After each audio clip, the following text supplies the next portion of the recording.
disponibilizar para os que não puderam, uma forma também de vocês poderem visualizar essa aula posteriormente. Boa tarde a todos. Vamos dar início à nossa terceira aula, que vai tratar sobre o tema relacionado à classificação do direito penal. Vamos ver as velocidades do direito penal e as fontes do direito penal. São questões teóricas, sempre do início das doutrinas de direito penal, existem essas classificações em relação ao direito. A primeira delas, que nós vamos pontuar, é uma distinção que se estabelece em relação ao direito penal comum e o direito penal especial. O que está dito aqui no slide? O direito penal comum, ele seria aplicado a todos os cidadãos. Se a aplicação do direito ao caso concreto não demandar jurisdições próprias, sua qualificação será de norma penal comum. Em relação ao direito penal especial, tem seu campo de incidência restrito a uma classe de cidadãos, conforme qualidades particulares. Se a norma objetiva, que é o Código Penal, somente se aplicar por meio de órgãos especiais, constitucionalmente previstos, a norma terá caráter especial. Vamos entender essa primeira classificação dada pela doutrina. O legislador não fala nada disso, mas é a doutrina que vai classificar a questão de um direito penal que se considera comum e outro especial. E por que vai se considerar comum? Em relação ao cidadão, o órgão que vai julgar ele. Esse órgão, ele julga todo e qualquer cidadão? Sim. Então, é um órgão de jurisdição comum. Direito penal comum. Então, está relacionado ao órgão julgador. Existem algumas justiças que são consideradas especiais. São elas a Justiça Militar, a Justiça do Trabalho e a Justiça Eleitoral. Elas têm uma legislação própria e fazem seus julgamentos. A Justiça Eleitoral e a Justiça Militar, elas vão julgar pessoas que cometeram crimes. A Justiça do Trabalho não faz julgamento criminal. Não há processo criminal tramitando na Justiça do Trabalho.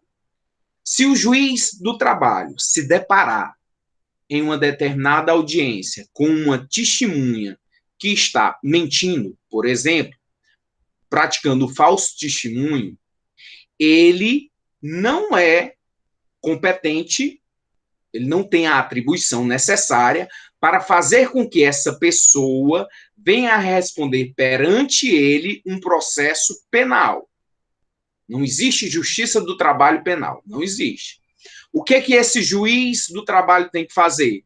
Ele tem que pegar os autos, pegar a materialidade em relação ao que foi produzido desse falso testemunho e remeter para a justiça criminal, que será competente em relação a esse procedimento. Justiça especial, que é um órgão especial capaz de tramitar processos criminais, somente a Justiça Militar e a Justiça Eleitoral. Crimes da Justiça Militar: motim, revolta, violência contra superior, reunião ilícita, recusa de obediência, publicação de crítica indevida, deserção, dormir em serviço, é um crime militar. O sujeito está lá na guarda do quartel e está dormindo. É um crime. Está dormindo.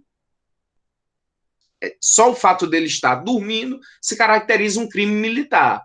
As omissões dos oficiais em relação aos subordinados, o abandono de posto, outros crimes em serviço, todos são considerados crimes militares sujeitos à legislação militar.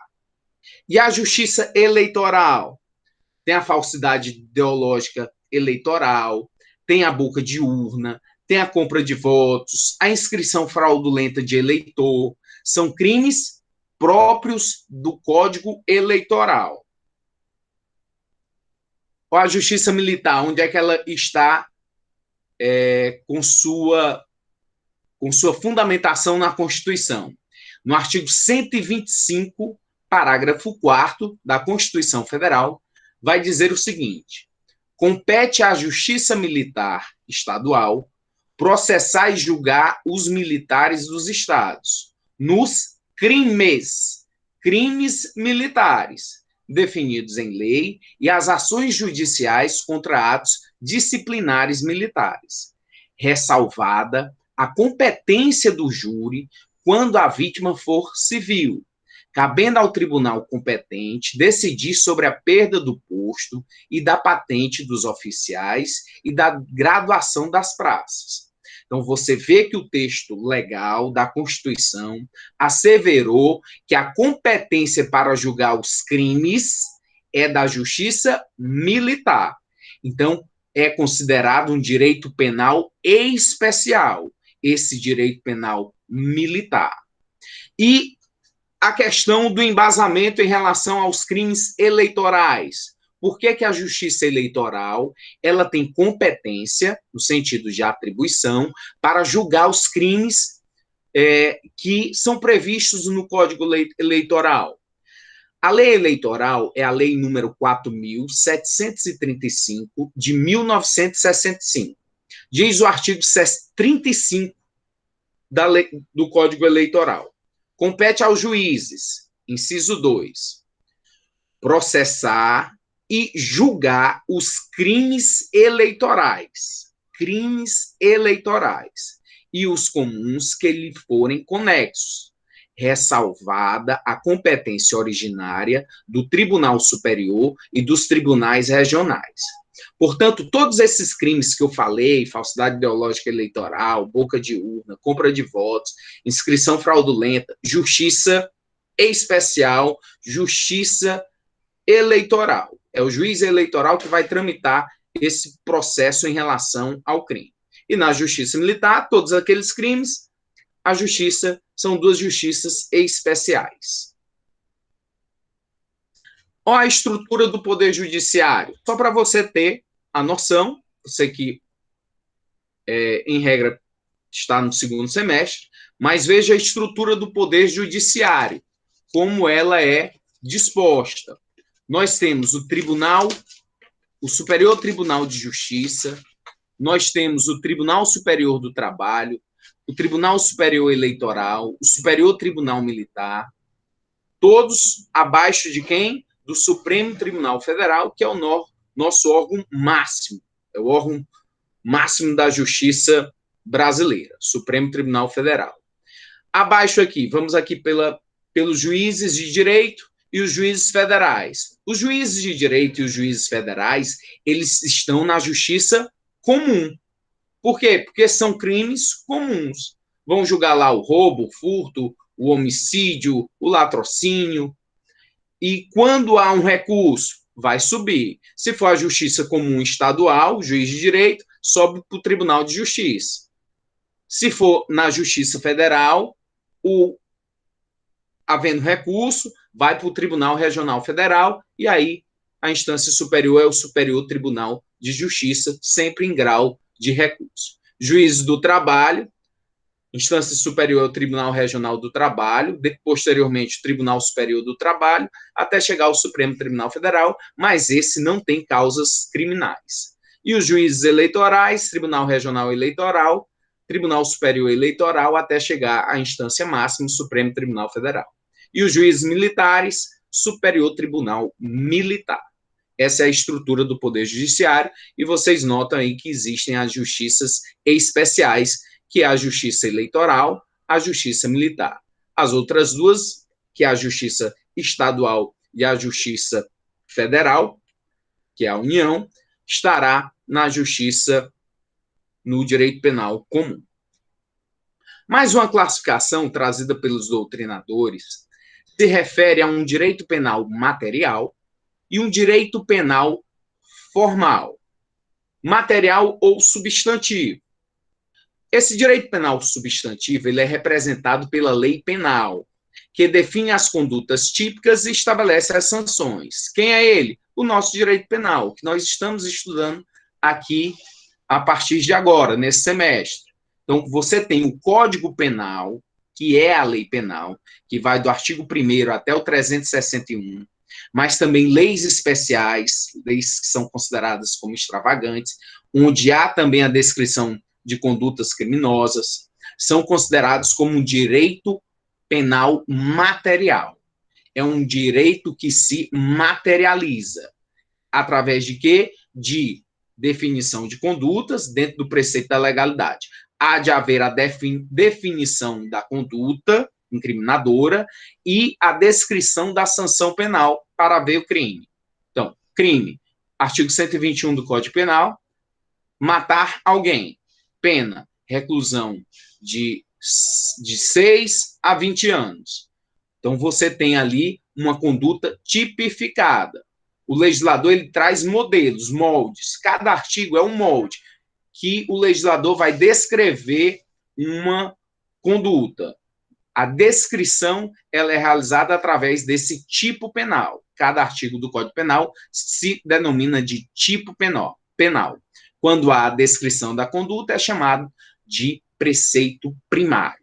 Quando há a sanção penal, é chamado de preceito secundário.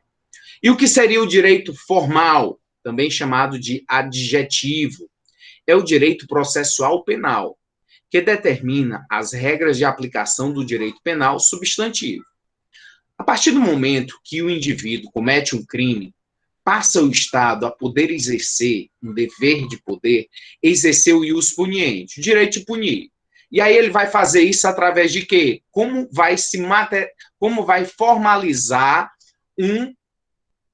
o direito material? Através do direito formal. É a forma. É o devido processo legal. Lá no Código de Processo Penal, que vai formalizar, vai trazer prazo de defesa, prazo para a interposição da denúncia, o prazo para apresentação de recursos, os incidentes, quando e quem deve ser ouvido primeiro na instrução processual penal. Tudo isso está descrito no Código de Processo Penal, porque faz uma formalização, faz toda uma metodologia para se chegar ao fim em que o juiz vai proferir a sentença penal condenatória. E após, ainda tem a possibilidade dos recursos. Então, é através do Código de Processo Penal. Direito penal formal é o processo penal, direito penal material seria o direito penal, o Código Penal. Outra classificação trazida pela doutrina, os doutrinadores, de forma praticamente pacífica, eles trazem todas essas classificações que eu estou aqui apresentando. Pode ser que você tenha, na sua doutrina, uma ou outra classificação que não esteja aqui, ou que você esteja com um doutrinador que não tenha colocado essa classificação. Mas a regra é que eles tragam essas classificações que nós estamos estudando agora. O direito penal objetivo, diferente do direito penal subjetivo. O que seria o direito penal objetivo? É o conjunto de leis penais vigentes no país. As normas penais vigentes no país estão estabelecidas tanto no Código Penal quanto nas leis especiais, extravagantes. Que são essas leis extravagantes? É o Estatuto do Desarmamento, que vai conter lá descrição de condutas criminosas, a lei antidrogas, lei de licitações, lei que trata do meio ambiente, do trânsito. Então, em algum capítulo, vai se definir condutas e a sanção penal. Portanto, são consideradas também leis penais. Então, é o direito penal objetivo. São as leis penais que estão vigentes no país. E o direito penal subjetivo? É o que eu falei há pouco. A partir do momento que há o cometimento do crime, o Estado tem um dever de punir. Dever de exercer o ius puniendi. Esse dever que o Estado tem em fazer com que haja a vingança pública é um direito penal subjetivo. O Estado, a partir do momento que as regras de direito determinam que haja um procedimento, o Estado tem que agir. Mas esse monopólio estatal, porque somente o Estado, em regra, deve poder exercer esse ius puniendi, esse direito de punir. Ele encontra limitações. Não é de qualquer jeito, não é de qualquer forma. O Estado também vai ser limitado sob 3 condições.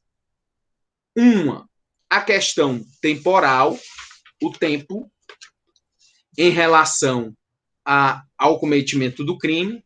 Se você cometer um crime, você deve ser julgado, deve haver um processo para você apresentar suas provas, não ser punido com a pena acima do necessário.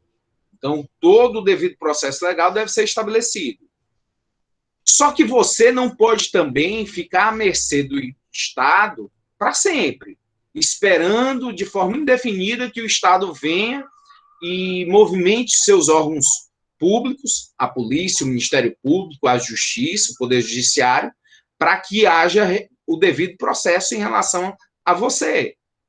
Aí você cometeu um crime com 18 anos e aos 80 anos chega um oficial de justiça batendo na tua porta, dizendo que agora tu vai ser intimado para responder pelo crime. Não. Tem uma limitação. Essa limitação é a limitação de tempo. Essa limitação de tempo no direito penal é chamado de prescrição. A prescrição ela acaba sendo uma punição contra o próprio Estado, porque vai se chegar a um limite em que, se o Estado não agir, prescreveu. Ele não poderá mais exercer o direito que ele tinha de punir o indivíduo que praticou o crime. Ele vai ter a prescrição e o sujeito não poderá mais vir a ser punido. Alguns crimes, eles são imprescritíveis. Lá no texto constitucional, no artigo 5º, inciso 42 e no 44, nós temos o racismo como um crime imprescritível, inciso 42 do artigo 5º da Constituição, e nós temos no artigo 44, no artigo 5º, inciso 44, a ação de grupos militares, armados, civis, grupos armados civis ou militares, que atentem contra a ordem constitucional e o Estado democrático de direito. São crimes também imprescritíveis. Esse pode passar o tempo que for, o Estado sempre poderá vir a fazer a punição em relação ao indivíduo. O Gabriel Dantas está perguntando aqui em quanto tempo uma lei prescreve. Na verdade, não seria lei, o crime, né? Em quanto tempo um crime prescreve? É um prazo fixo para todos, cada lei tem o seu prazo. Bom, Gabriel, tem os crimes imprescritíveis, que nunca prescrevem, como esses que eu falei, e tem uma tabela no seu Código Penal, no nosso Código Penal, que está no artigo 109 do Código Penal. Nessa tabela, tem o quantitativo de tempo para que haja a prescrição. Se o Estado não agir em crimes cuja pena ela seja maior que 12 anos, esses crimes vão prescrever em 20 anos. Então, o crime cuja pena for maior que 12 anos, tipo um homicídio qualificado, que tem a pena entre 12 e 30 anos. Esse crime vai prescrever em 20 anos. O Estado tem 20 anos para agir, para fazer com que haja, de fato, a sanção penal, para que o Estado haja a fim de fazer com que o indivíduo seja punido. Se não agir nesses 20 anos, o crime aconteceu lá no Bom Jardim, está com 20 anos, ninguém fez nada, está prescrito. Entre 8 e 12 anos, isso na pena máxima. Todo crime tem uma pena entre o mínimo e o máximo. Então, você vai verificar a pena em seu máximo. Isso em regra. Em regra por quê? Porque a pena é abstrato. O crime de homicídio tem a pena do crime qualificado entre 12 a 30. Isso é abstrato. O juiz, quando condena, quando faz com que o indivíduo vá ser sentenciado e punido pelo crime, ele já vai punir em uma pena em concreto. Vamos supor que o juiz estabeleceu a pena para o crime, para um determinado homicídio de 15 anos e 6 meses. Essa pena é em concreto. Aí você tem que pegar a pena em concreto e ir para a tabela do artigo 109 para verificar se o crime já prescreveu ou não. Os crimes que têm pena entre 4 a 8 anos vão prescrever em 12 anos. Crimes que têm pena entre 2 e 4 anos vai prescrever em 8. Entre 1 a 4 anos, entre 1 a 2 anos, vai prescrever em 2 anos. E os crimes cuja pena seja inferior a 1 ano, prescreve em 3 anos. Esse é o prazo prescricional adotado pelo Código Penal. A questão temporal, falei. Agora a questão espacial. E a gente vai voltar a falar sobre a prescrição mais à frente. Questão espacial. O princípio da territorialidade. Em regra, só se aplica a lei penal brasileira no território brasileiro. Que regra? Onde está essa regra? No artigo 5º do Código Penal. A regra é que o crime praticado em território brasileiro seja punido conforme nossa legislação. Há exceção a essa regra? Sim. As convenções e tratados de direito internacional.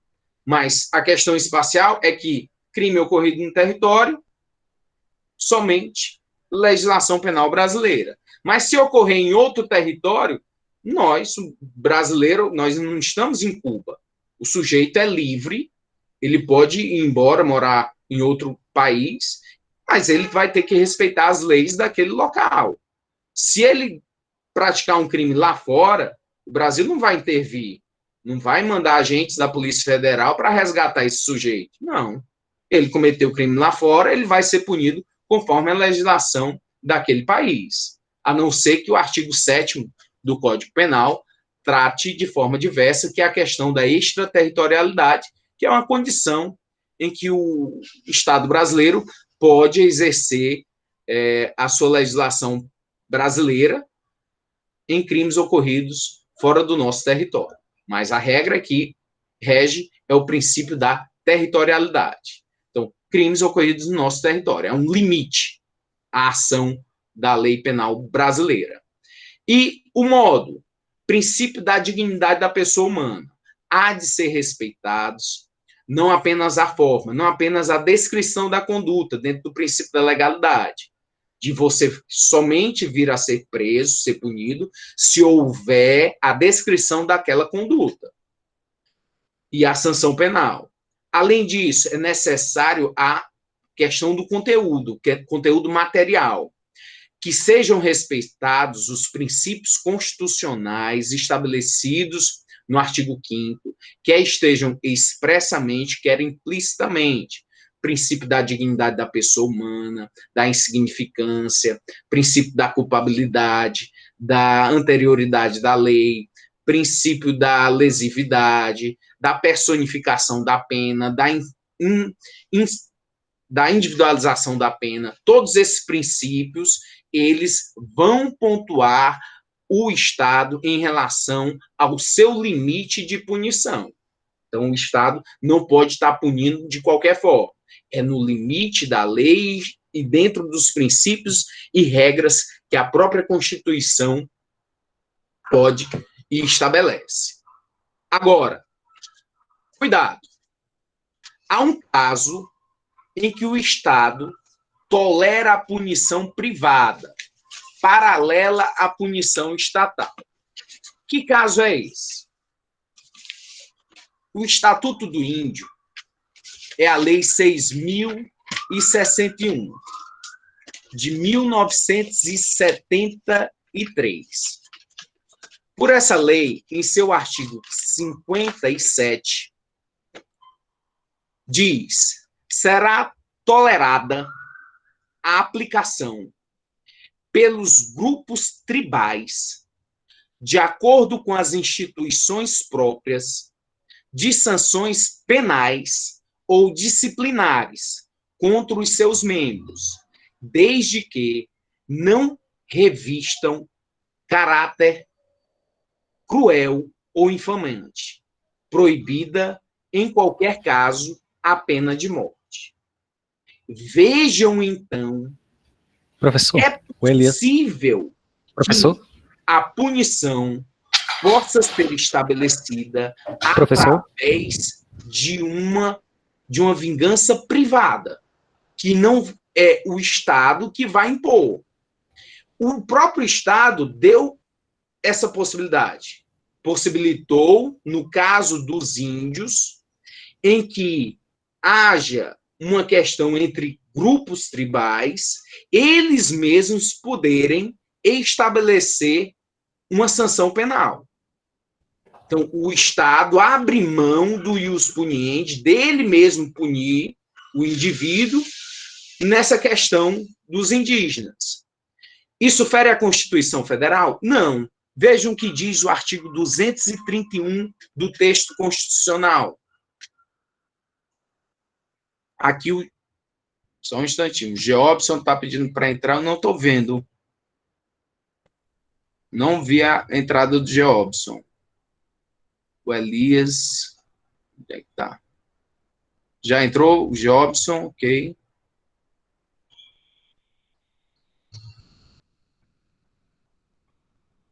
Veja se o Elias retorna aí para poder entrar, que eu não vi na hora que ele pediu para entrar.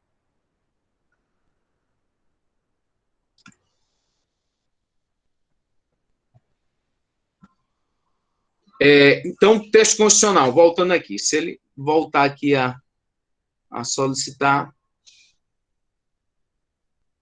Virgínia está me perguntando qual o artigo. Se for 109 do Código Penal, ele é sobre a prescrição. 109 da prescrição. Aqui dos índios é o 57 e o 231 do texto constitucional. Se o Elias retornar, vocês me avisem para poder fazer essa permissão.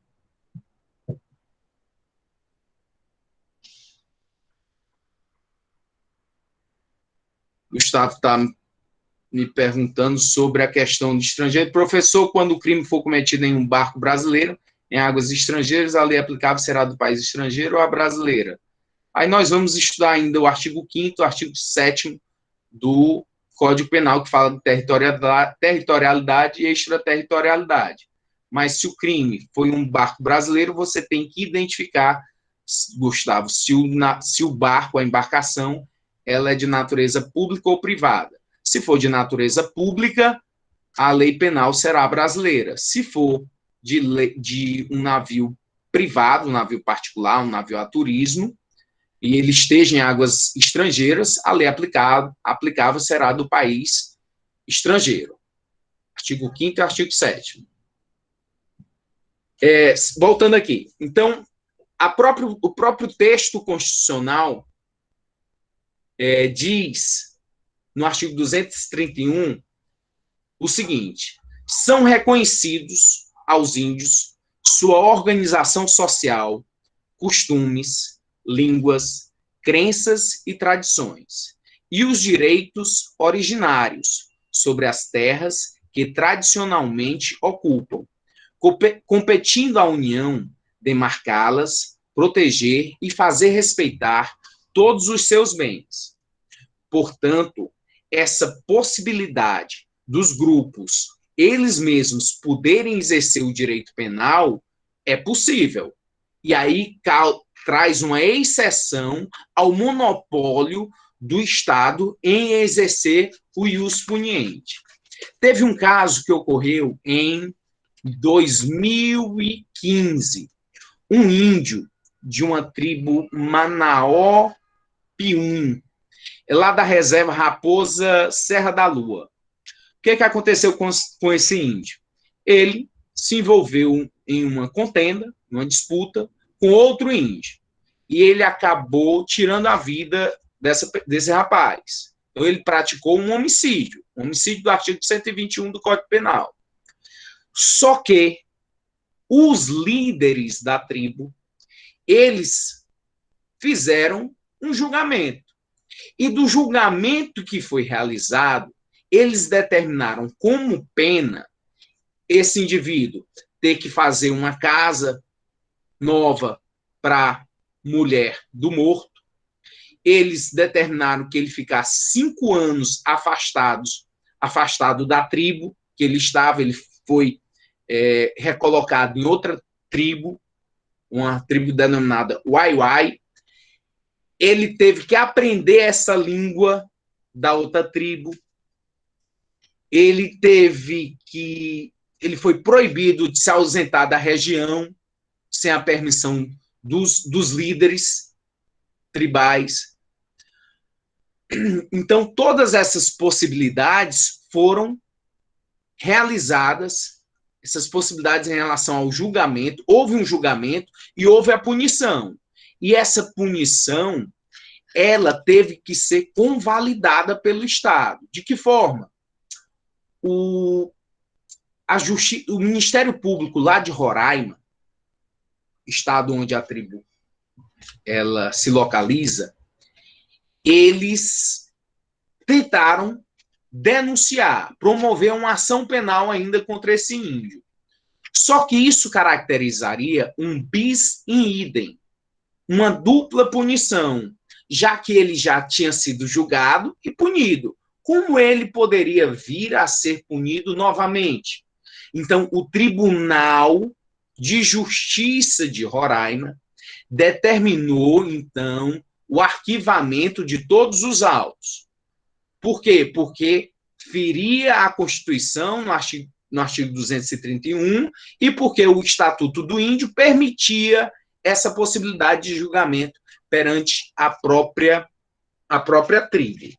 Esse julgamento privado, essa punição privada que nós estamos vendo aí, não confundam com a possibilidade da legítima defesa. Quando eu ajo em legítima defesa, é uma reação a uma injusta provocação. Alguém está vindo contra mim, me agredindo, e eu vou reagir. Então, eu não exerço uma punição. O Estado não me permite punir. O Estado me permite reagir. Então, o Estado não permite que eu puna, que não entraria nesse caso. Somente os índios podem ter essa possibilidade de eles mesmos punirem. Também não confundam com o Tribunal Penal Internacional, o TPI, que nós ainda vamos estudar quando estudarmos lá o artigo 5º até o 9º do Código Penal, o direito internacional. O Tribunal Penal Internacional, que foi criado através do Estatuto de Roma, ele determina que o Brasil possa entregar um indivíduo aqui do Brasil para ser julgado lá. Mas essa possibilidade, ela é contemplada no próprio texto constitucional, salvo engano, no artigo 5º, parágrafo 4º, em que o Brasil ele permite a complementariedade. O Tribunal Penal Internacional ele é subsidiário e ele é complementar à nossa lei penal. Então, não há que se confundir. nem a legítima defesa, nem o Tribunal Penal Internacional, e também não confundam a ação penal privada. Quando um crime ocorre, determinados crimes, eles têm ação penal pública. Então, o Estado tem que agir de qualquer forma. Ação penal pública incondicionada. Os crimes mais graves, roubo, homicídio, extorsão mediante sequestro, esses crimes, independente do querer da vítima, o Estado age. Mas existem outros crimes em que o Estado dá essa possibilidade, permite à vítima dizer se ela quer prosseguir na ação ou não. Por quê? Porque as consequências dela promover a ação podem ser maléficas a ela. Por exemplo, crime de ameaça, crime de violação de domicílio, crime de injúria, crime de difamação, de calúnia. São crimes em que a necessidade da vítima representar, ela querer que haja o prosseguimento da ação. Então, não é um poder que ela tem em punir o autor do crime, diferentemente.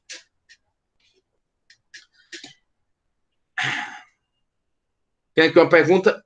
Comentar sobre a legítima defesa da honra, a gente vai, senão vai trazer um pouquinho de problema aqui em relação ao conteúdo, porque lá da legítima defesa a gente vai ver no artigo 23 do Código Penal, 25 do Código Penal, e aí a gente traz com minúcia a questão da legítima defesa, vai.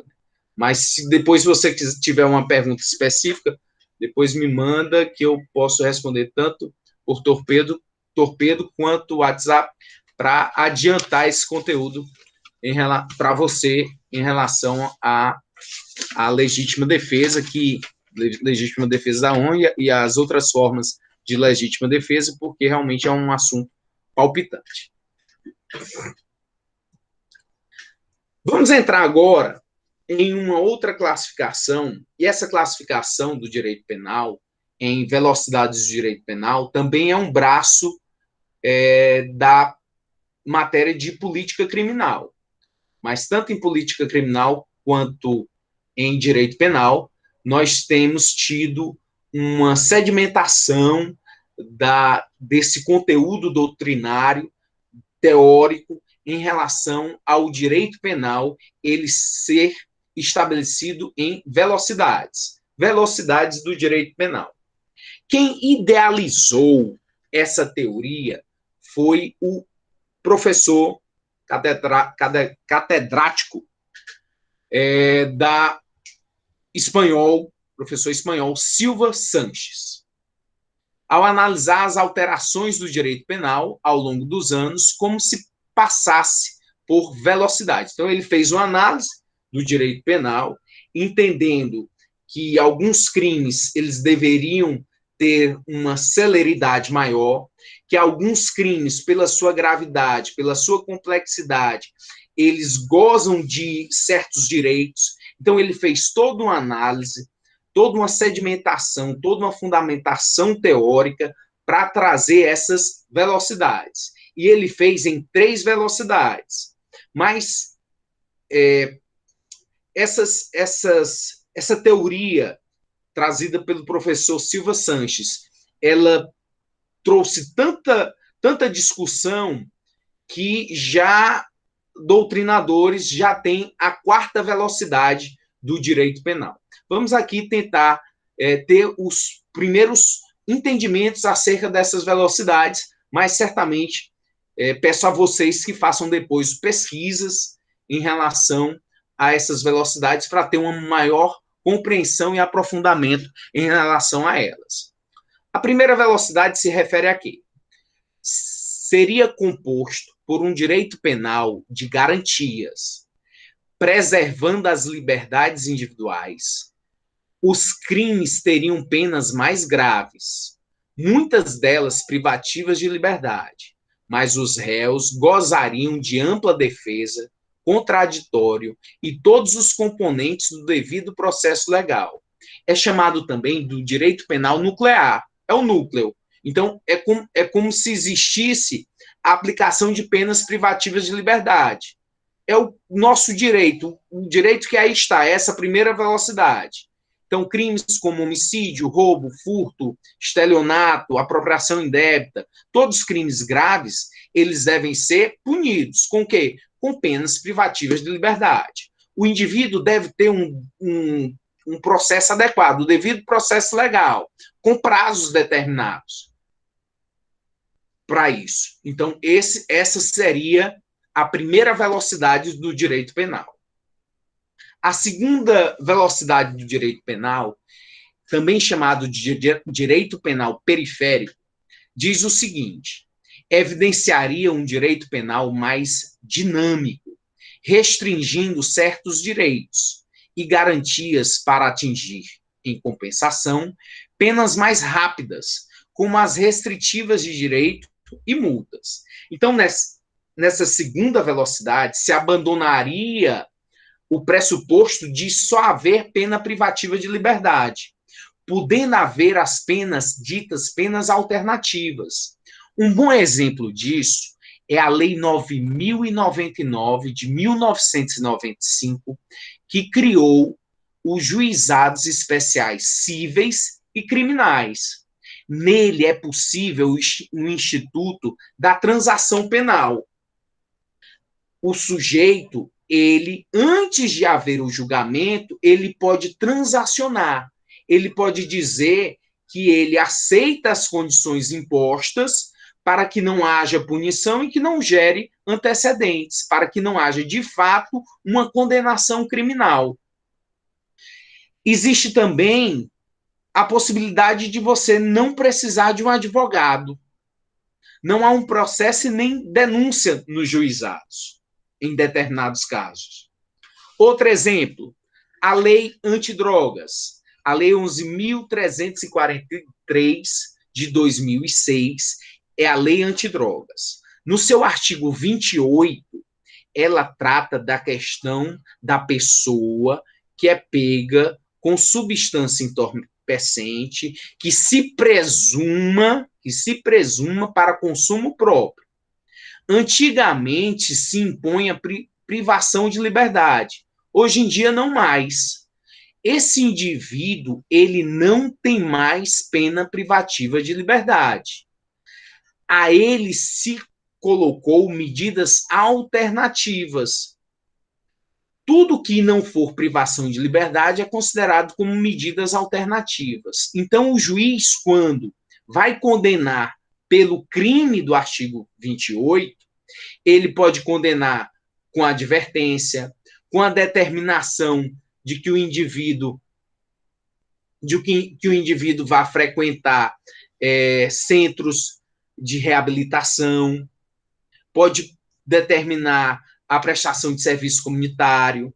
Então, todas essas são medidas que não vão representar prisão. São medidas alternativas, portanto, seria a segunda velocidade do direito penal. Terceira velocidade. Terceira velocidade. No que consistiria essa terceira velocidade? Do meu xará aí, Gunther Jacob. Terceira velocidade. Representaria a amenização dos direitos e garantias fundamentais, sem nenhuma compensação no campo das penas, pois elas seriam mais graves e daria, então, fundamento a um sistema penal mais rigoroso. Ligação com o direito penal do inimigo, do autor Gunther Jacobs. Essa terceira velocidade do direito penal, ela vai acabar mesclando a primeira velocidade com a segunda velocidade, porque ela vai utilizar tanto as penas privativas de liberdade, mas vai permitir também flexibilizar as garantias materiais e processuais. Por exemplo, você tem a interceptação telefônica. Quando o juiz autoriza uma interceptação telefônica, ele está ali quebrando direitos e garantias. Porque se ele autorizou alguém a escutar o que eu digo, a ter os meus dados, a ter todos os meus dados, as minhas conversas, os meus dados fiscais sendo quebrados para que outras pessoas possam estar vendo, então ele trouxe ali uma possibilidade de restringindo uma garantia minha, um direito. O uso de tornozeleira eletrônica também é outro exemplo de uma terceira velocidade do direito. Por quê? Porque ele, embora não vá privar mais a liberdade do sujeito, o sujeito vai estar em outro ambiente, que não é o cárcere, mas ele está com a tornozeleira. Aquilo dali não é uma coisa boa. As pessoas visualizam e têm a inteira convicção de que aquele indivíduo está respondendo ou já é condenado da justiça. Nós tivemos também a lei dos crimes hediondos, que puniu de forma mais grave alguns crimes. A lei 8.072 de 1990, ela trouxe os crimes hediondos,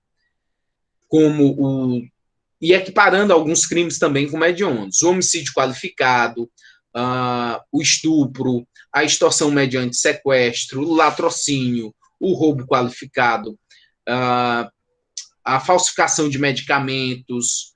Então, tem a tortura, o tráfico de drogas, todos esses crimes são considerados hediondos. E aí o legislador estabeleceu condições diferenciadas para quem cometer esses crimes, de forma o quê? Mais grave, mais penosa. Então, ele não tem a quantidade de possibilidades que um crime comum teria. E também há a possibilidade, na terceira velocidade, do endurecimento da execução da pena. Por exemplo, o regime disciplinar diferenciado é uma forma de cumprimento da pena em que o indivíduo pode ficar absolutamente isolado dos outros presos, cumprindo restrições mais severas. Então, está dentro desse direito penal do inimigo, dentro dessa terceira velocidade do direito penal. E a lei do terrorismo também. A quarta velocidade.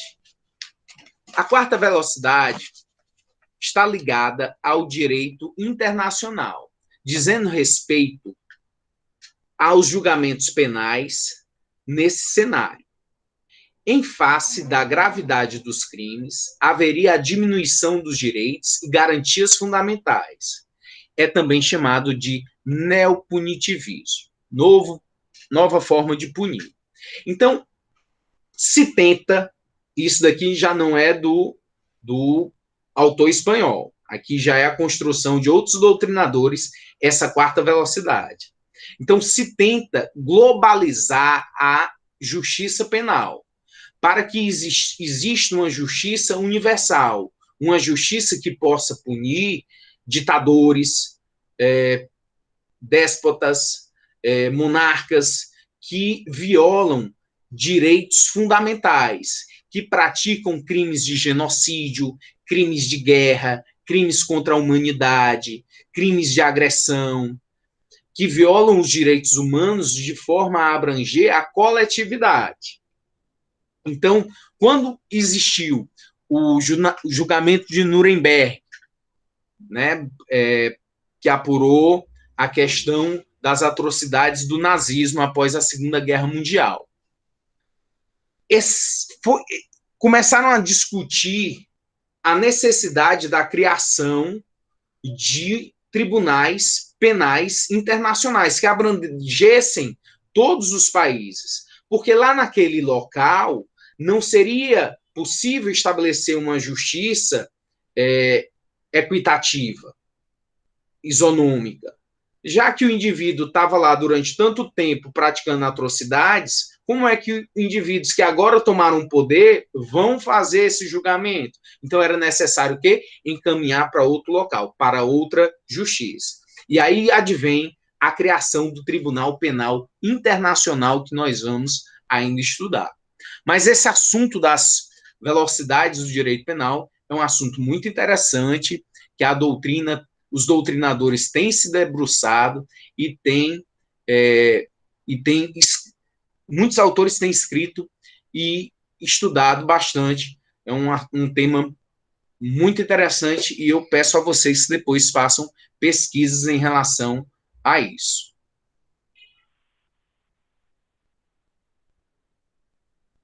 O Fernando está perguntando sobre a questão das tornozeleiras eletrônicas.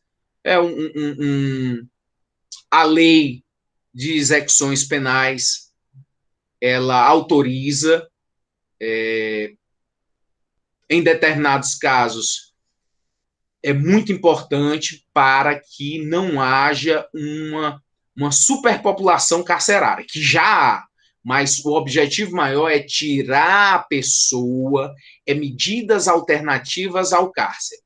A tornozeleira eletrônica é uma medida alternativa, fazer com que o indivíduo não fique na prisão, porque é uma prisão, ela só faz com que o indivíduo ele fique pior. E, além de tudo, é custo para o Estado. Além da perversão que é o indivíduo estar na lei da sobrevivência, ele tem que sobreviver dentro do cárcere, também o Estado arca com uma despesa enorme com esse sistema absolutamente falido, que é o sistema prisional. Então, todas as possibilidades de tirar o indivíduo do cárcere são positivas, desde que não sejam crimes tão graves, crimes que possam, e a partir do momento que se avalie a questão de culpabilidade, a questão social, a questão de personalidade, saber se o indivíduo realmente merece o benefício, para não ser dado de qualquer forma, e não colocar a nossa sociedade cada vez mais em risco. Vamos aqui ao tema, agora, sair da questão das velocidades, vamos ao tema das fontes do direito penal. Olha que saudade da fonte da Unifor. Então, o que é fonte? Fonte é a origem, de onde vem. Então, se a fonte é de onde vem essa água, vamos entender de onde vem o direito penal. Como é que esse direito penal surge? É o decálogo de Moisés? É trazido como? São extraterrestres que chegam aqui e colocam esse direito penal? Vamos entender de onde vem, de onde se origina. A primeira pista está aí. De onde vem o nosso direito penal? Quem é que está elaborando essas leis? Nosso Congresso, a União, através do processo adequado, legislativo, é quem vai fazer, materializar, é quem vai produzir, quem vai fabricar o direito penal. A fábrica está aí. Agora, como ele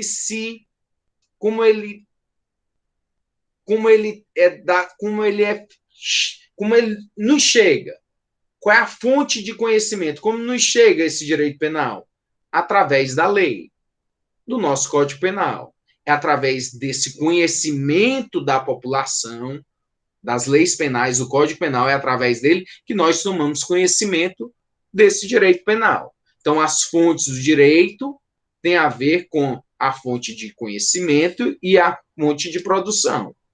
E aí a gente vai trazer aqui o que a doutrina mais moderna assevera em relação às fontes do direito.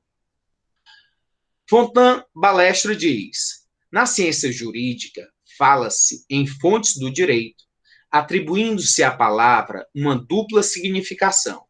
Primeiro, devemos entender por fonte o sujeito que dita ou do qual emanam as normas jurídicas. Então, quem é o sujeito? De onde é que está vindo? Congresso Nacional da União. Segundo, o modo ou meio pelo qual se manifesta a vontade jurídica, quer dizer, a forma como o direito objetivo se cristaliza na vida social, que é através do Código Penal. Nós temos aí um quadro que vai nos trazer as fontes do direito penal, que elas são trazidas pela doutrina de duas formas. Fontes materiais que são chamadas também fontes de produção, quem produz, em regra, a União do Estado Federal, a União. Como exceção, nós vamos ver no artigo 22, parágrafo único, que há uma exceção a essa possibilidade de somente a União legislar sobre direito penal, de descrever condutas criminosas, nosso Congresso Nacional. E as fontes formais, fontes de cognição ou de conhecimento. Essas fontes formais, elas são classificadas como imediatas. Essa doutrina moderna, ela tem trazido as fontes do direito penal, e nós estamos estudando aqui, de acordo com o novo conceito do Supremo Tribunal Federal. Então, a doutrina mais moderna tem trazido esse conceito, e é por ele que nós vamos nos abalizar para o estudo desse conteúdo. Então, o direito fonte imediata é o direito incriminador, pode ser a lei, os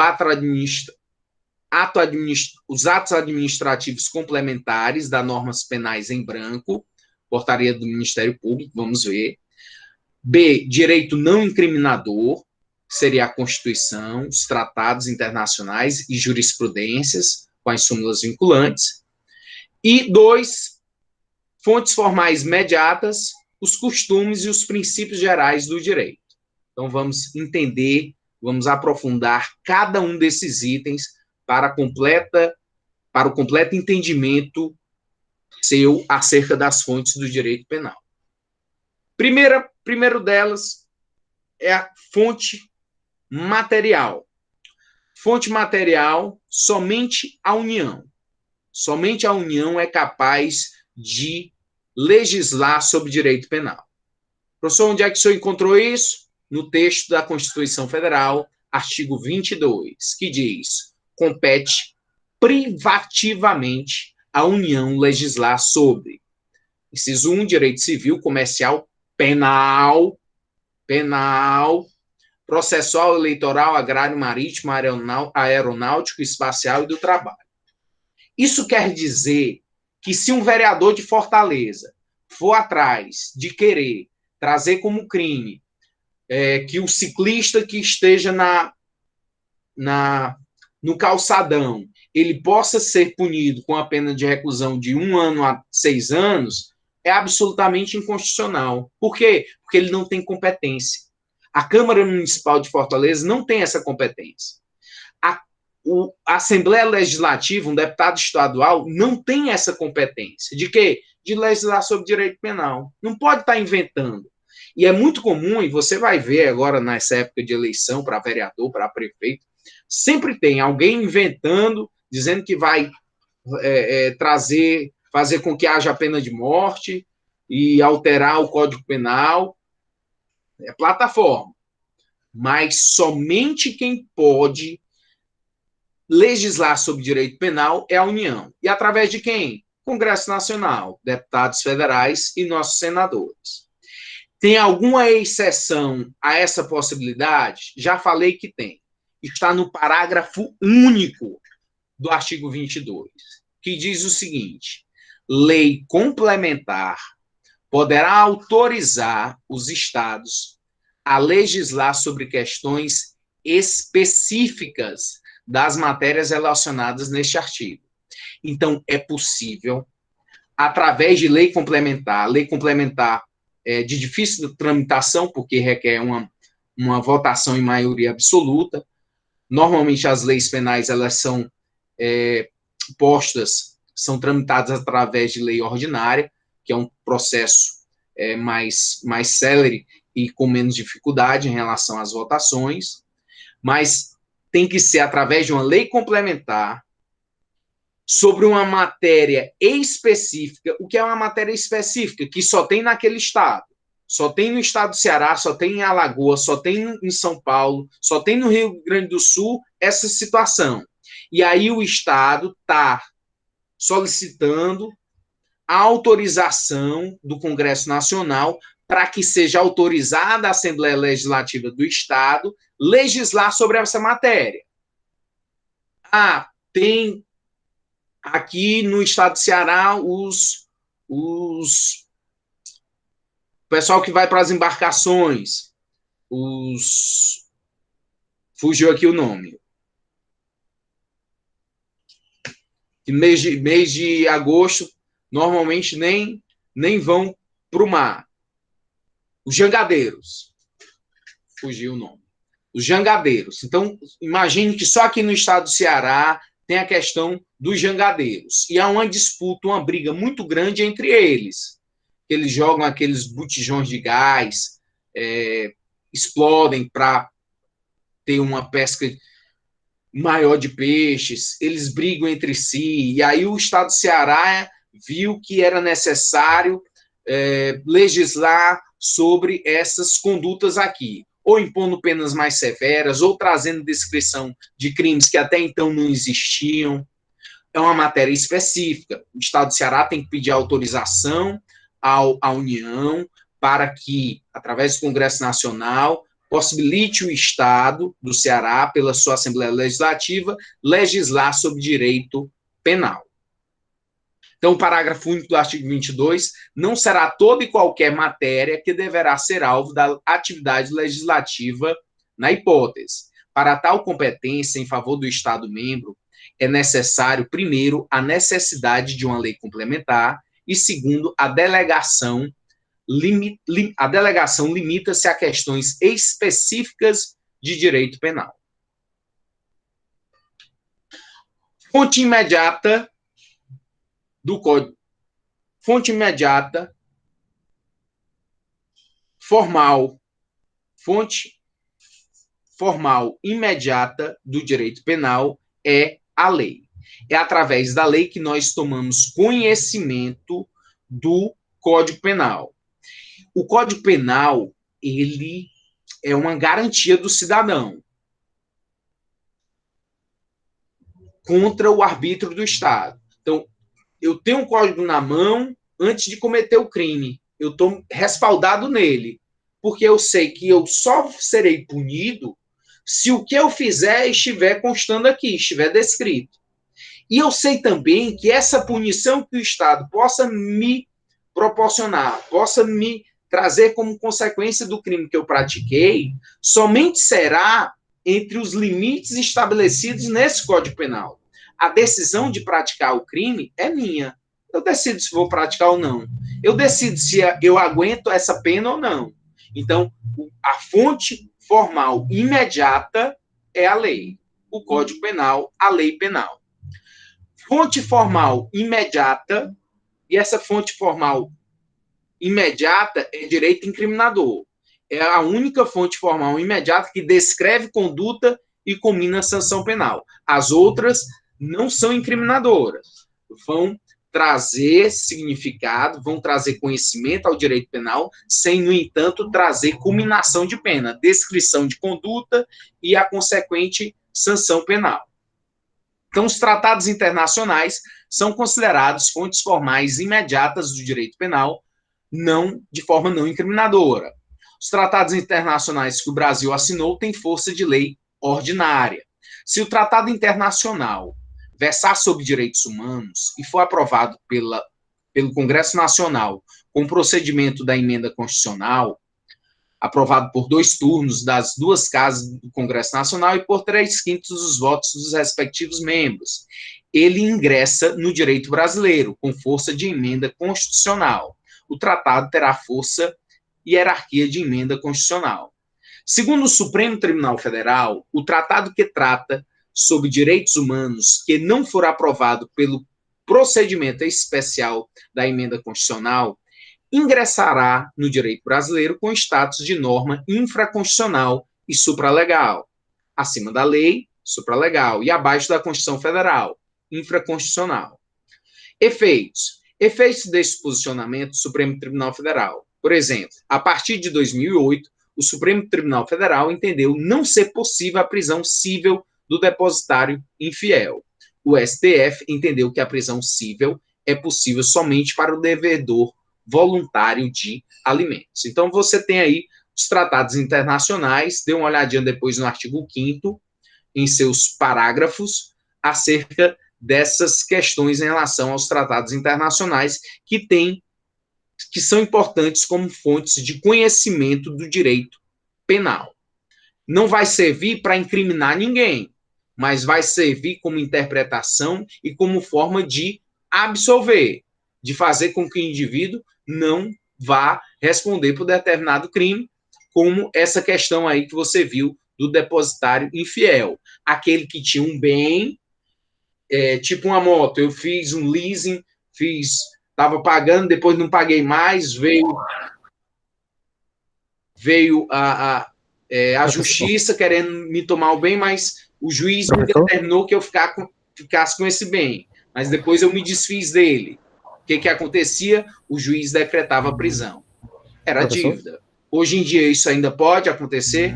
Não mais, porque o Supremo Tribunal Federal disse que dívida somente a do depositário, a da questão do devedor de pensão alimentícia. Fontes formais imediatas também há jurisprudências. São regras gerais que se extraem das reiteradas decisões dos tribunais, ou mesma decisão interpretativa. Sempre que questões jurídicas são decididas reiteradamente, no mesmo modo, temos o surgimento da jurisprudência. Por ser fonte indireta do direito, o juiz não fica vinculado à sua aplicação, mas terá nela importantes subsídios para decidir o caso que lhe for apresentado. Então, as jurisprudências são decisões reiteradas dos tribunais superiores. O juiz de primeira instância, ele não está adstrito, ele não é obrigado a seguir a jurisprudência, é uma forma de orientá-lo. Por quê? Porque as decisões dos tribunais superiores, elas são dessa forma. E o juiz não gosta de ter suas decisões condenatórias alteradas. Por quê? Porque atrapalha na promoção dele, por merecimento. Toda vez que ele decide, aí vem um tribunal superior e reformula.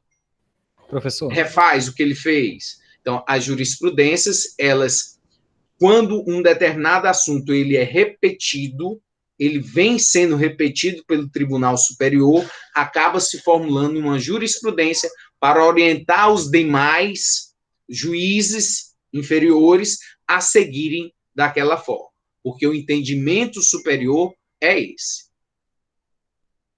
Tem alguém querendo falar comigo? Eu não estou ouvindo. Professor, eu acho que é o aluno Elias, está aqui no privado, pedindo para saber se o e-mail dele foi cadastrado. Mas acredito, ele não está conseguindo entrar. Se o que ele tinha mandado estava cadastrado. Agora, se ele tentar entrar na aula, mesmo sem o e-mail cadastrado, ele consegue aqui, que aí eu permito. Porque quem está com o e-mail cadastrado, ele entra de imediato. Quem não está com o e-mail cadastrado, ele entra aqui e eu permito.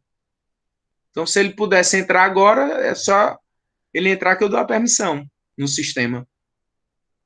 E depois ele manda o e-mail para que haja o devido cadastro. Se você puder falar com ele e pedir para ele entrar, mesmo qualquer e-mail, aí eu consigo fazer com que ele entre na aula.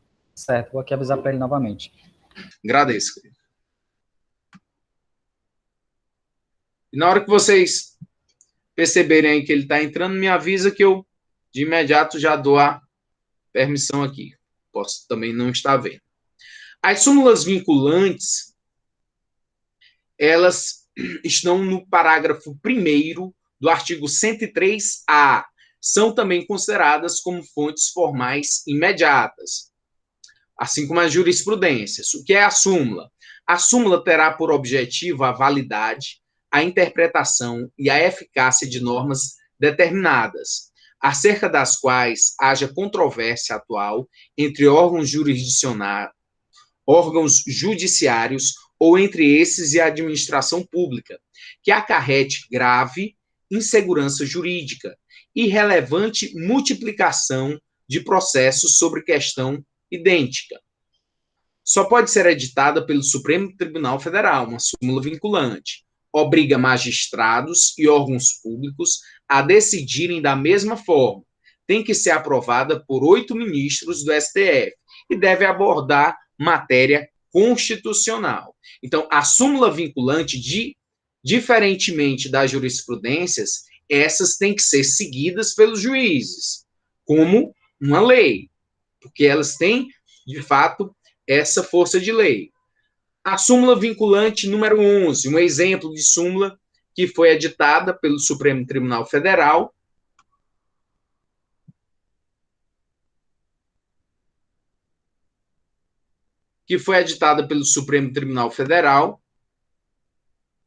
e ela diz o seguinte, que era sobre a utilização das algemas.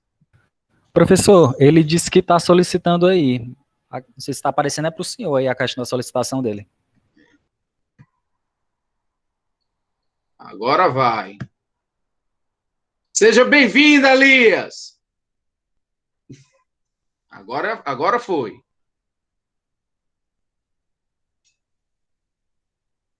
Não tinha visto, viu, Elias? Desculpe aí.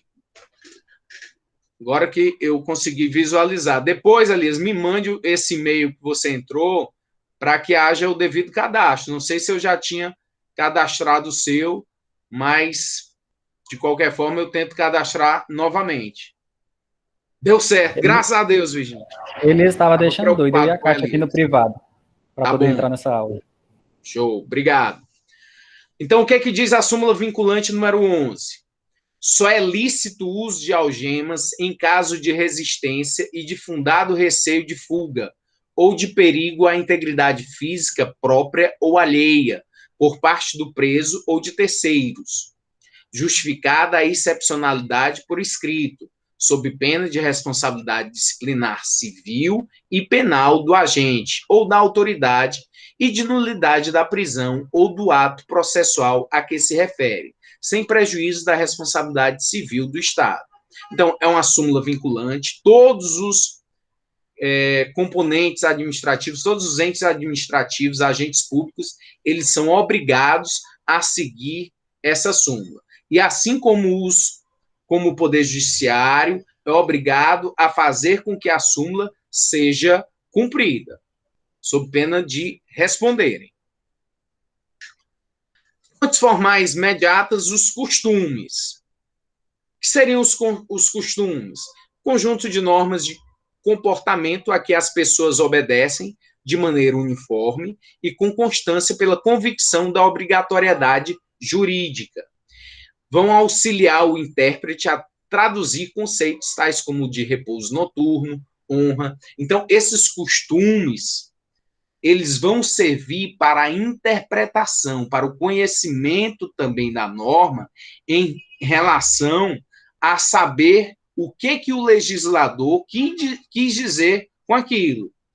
Talvez um ato obsceno lá no interior do Amazonas não seja considerado um ato obsceno aqui em Fortaleza.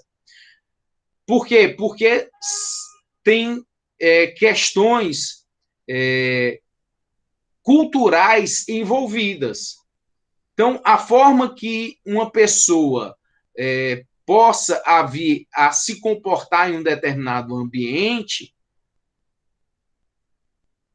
pode ser considerado um ato indecoroso em um determinado estado da federação, em uma determinada cidade, e ser absolutamente uma coisa normal em outro.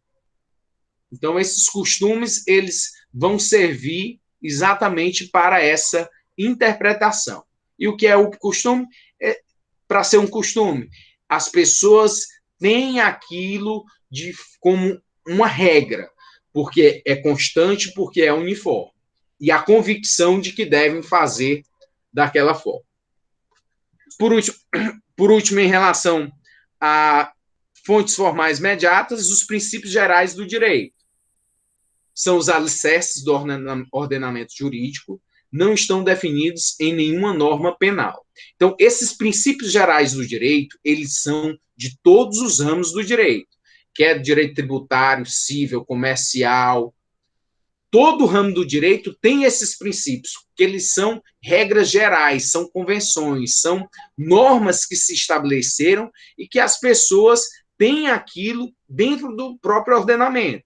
Então, algumas aqui. Ninguém pode causar dano e quem causar terá que indenizar. Ninguém pode se beneficiar da própria torpeza. Ninguém deve ser punido por seus pensamentos. Ninguém é obrigado a citar os dispositivos legais nos quais ampara sua pretensão, pois se presume que o juiz os conheça. Ninguém está obrigado ao impossível. Não há crime sem lei anterior que o descreva.